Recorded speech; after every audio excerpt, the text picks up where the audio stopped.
Hi, everybody. It's great to be with you. I wish, as I know you do, that it were in person, but at least we have this opportunity to share ideas and thoughts. Thank you so much for having me today. I'm thrilled to be able to celebrate silver linings with you, and thanks especially for the critical work that you've done and are doing, ensuring that our kids are fed. I'm especially grateful for the long-term partnership that Share Our Strength and our No Kid Hungry campaign has had with the state of North Carolina, and of course, my dear friend Luann Crumpler and the Carolina Hunger Initiative. Special thanks to Governor Cooper and First Lady Kristen Cooper and Dr. Lynn Harvey, the Department of Public Instruction, and so many other leaders and friends who have helped this important work grow. You know, because of the generosity of donors all over the country since the beginning of the pandemic in March 2020, Share Our Strength has been able to grant almost $1.5 million to North Carolina school systems and community organizations who are doing absolutely amazing work. And these past 18 months in particular have been extraordinarily rich in learnings. The pandemic's paradoxes we've experienced at Share Our Strength is that it reversed 10 years of progress that we've made reducing childhood hunger to its lowest level, but at the same time, made it more likely that we'll ultimately succeed in ending childhood hunger even sooner than expected. I want to explain why and what we've learned. And in doing so, I don't mean to suggest or imply that we've done everything right or better than any others, only that we tried to pay attention to what worked so that we could share those learnings.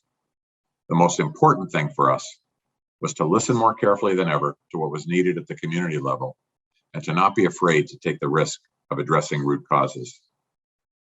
In 2010, Share Our Strength put a stake in the ground for being accountable to end childhood hunger. And over the next decade, working with so many of you and so many others around the country, collectively, we helped drive the largest increase in school meal participation in the history of that program. We witnessed numerous communities suffering poverty, homelessness, and food insecurity, but whose kids were getting 3 meals a day. They were poor, but not hungry. 3 meals a day are, of course, not enough to ensure that children thrive, but anything less will ensure that they don't. The spike in hunger we saw during the pandemic, it spread to families who have never experienced it before, increased awareness to unprecedented levels. And that meant that there was a larger, broader, and more diverse constituency to champion ending hunger than ever existed before, in our case, including 100,000 new first-time donors.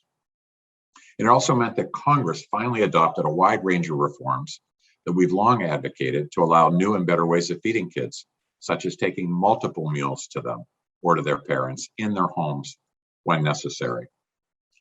As a result, we were able to drive, again, collectively, I don't mean just Share Our Strength, but collectively, we were able to drive the largest infusion of private capital into the school feeding system to help retrofit school feeding programs with what they needed: personal protective equipment, storage, staffing, refrigeration, transportation, and public awareness, all to feed children outside the schools through grab-and-go meals or in their homes.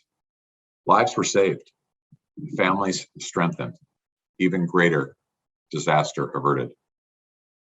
I'd like to take the next few minutes to touch on some of what we learned throughout this, and I'm sharing it because there is no more important audience than you. And I say that because I keep in mind a conversation I had with Speaker Pelosi, who I spoke to the morning after President Biden put his proposals before Congress. And one of the things that Speaker Pelosi said to me, and I'll never forget it, was that the laws we pass don't do a thing unless organizations like yours work with state and local leaders to ensure that they reach all the people they were intended for, end quote. That puts our work, that puts your work at the absolute center of our national agenda. I sort our learnings into 5 main lessons. There are many others, but these I think are the important ones. First, default to action, because the speed of trust accelerates during a crisis. We've always been an organization devoted to methodical planning, but instead, during the pandemic, we adopted the philosophy of act first and then plan. Partnerships and collaborations that might have taken months of due diligence, whether with Save the Children Foundation or the Urban School Food Alliance, they took hours instead. We loosened our usual vetting and due diligence and paperwork, and we immediately began making grants, and we didn't stop until we distributed $100 million across this country to schools and community organizations. For years, we've been urging Congress to enact flexibilities to make it easier to get federally reimbursed meals to kids who need them. And this included giving meals to parents rather than children, multiple meals, taking the food to the children rather than making the children come to the food. But the mythology of fraud and waste in the past had always prevailed over common sense until the pandemic. Then the dire conditions of the pandemic made the usual political risks seem mild in comparison. Congress did not calculate or equivocate, it acted. So that first lesson for us, default to action. The second was to listen to more voices, not fewer. A deeper commitment to diversity, equity, and inclusion could not wait until after the pandemic. It became even more necessary during it. We emphasized increased diversity, equity, and inclusion, and extensive trainings for our executive team, not only because morality and justice demanded it in this moment, but because it makes an organization stronger and high performing in every moment. And that was just when we needed it the most. We expanded our executive team, we instituted trainings, we hosted food justice conversations with leaders of color, and we elevated voices other than our own on our social media sites. The result was a broader base of support, more visibility, and more resources to the children and families we serve. Third lesson for us, put your own oxygen mask on first. We made an early decision to keep the organization strong and healthy so that, just as the flight attendants always remind us, we could better help those who depend upon us. We kept all our staff on board. We resisted furloughs. We did not cut salaries.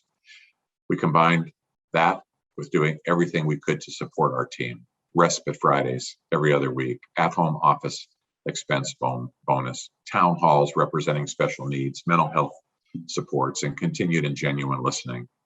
Sometimes financial realities won't allow that for an organization. In our case, we made the choice to put that first. Fourth learning for us, policy is the indispensable force multiplier. We've been strengthening our advocacy and policy muscle for years, and we engaged it during the very first days of the pandemic to get Congress to change laws so that there were more flexibilities in how to feed kids, and we've already addressed that. We played a role in every stimulus package since, increasing access to school meals and SNAP and other food assistance on a scale greater than any nonprofit could do alone. And we worked with many state governors to provide the technical assistance their states need to implement federal food assistance programs. Finally, fifth and last, it takes more than food to fight hunger, because hunger is interconnected with so many other issues.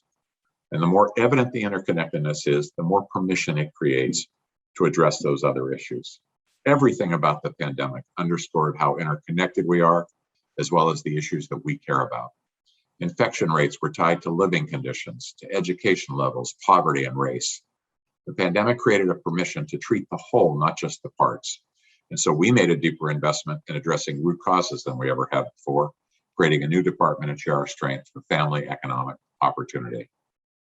I think over the past year, many Americans have come to understand that hunger is a symptom of deeper problems, ranging from poverty and systemic racism to lack of quality education and healthcare. And that understanding, combined with our track record of impact, creates a permission for all of us to direct resources at the root causes of why kids are hungry in the first place.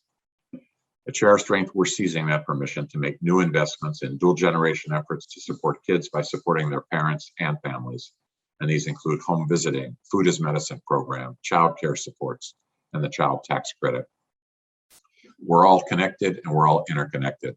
And I think of that every time I hear the words of Detroit Office of School Nutrition Director Carl Williams, who said to us, "When students rise, we all rise." And I think about Carl Williams' words often. When students rise, we all rise. So much is packed into those 6 words. The value of education, of investing in children, the conviction that our students can and will achieve, not if they rise, but when, and that food is a critical ingredient of that rise. And most of all, our dependence on each other. We rise when they rise. Now our government, during this pandemic, has wisely made even more kids eligible for the nutritious food they need.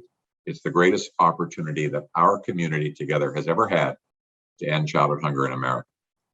But it only happens if we equip schools and community organizations with whatever they need to feed so many additional children. One way we're thinking about that at Share Strength is through the new Mayor's Alliance to End Childhood Hunger, which we launched, and that I think says so much about how we can surmount Washington's polarization and paralysis and still get big things done for kids. The Mayor's Alliance is chaired by Richmond's, Virginia's Democratic Mayor LeVar Stoney, along with Mesa, Arizona Republican Mayor John Giles, who is the co-chair, and it consists of 52 mayors from 30 states and the District of Columbia, including 16 women and 20 mayors of color. Their pledge to end childhood hunger underscores our commitment to community-driven solutions, to bipartisanship, to diversity and inclusiveness, and our belief, again, that it takes more than food to fight hunger, and that we must address poverty's root causes and related issues. Mayor Stoney told me that when you're in this role as mayor, you find out that this is about humanity and how we treat our children and our families with dignity.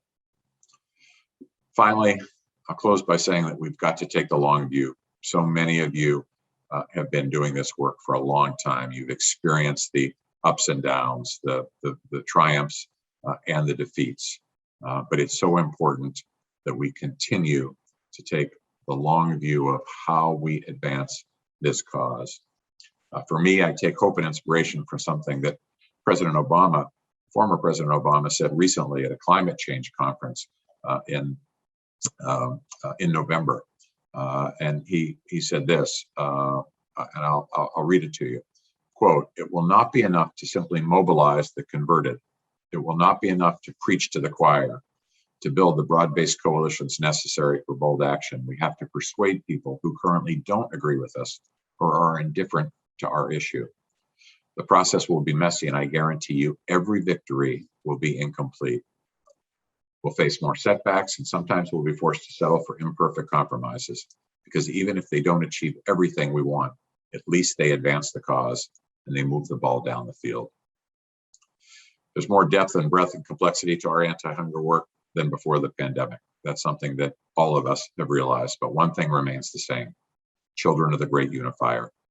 Imagine not only ending childhood hunger, but healing some of the division in our country and uniting those who thought they had nothing in common around the shared values embodied by our kids. What an incredible opportunity. The next generation must remain our focus and our fight. Thanks for the work you're doing. Thanks so much for having me with you today.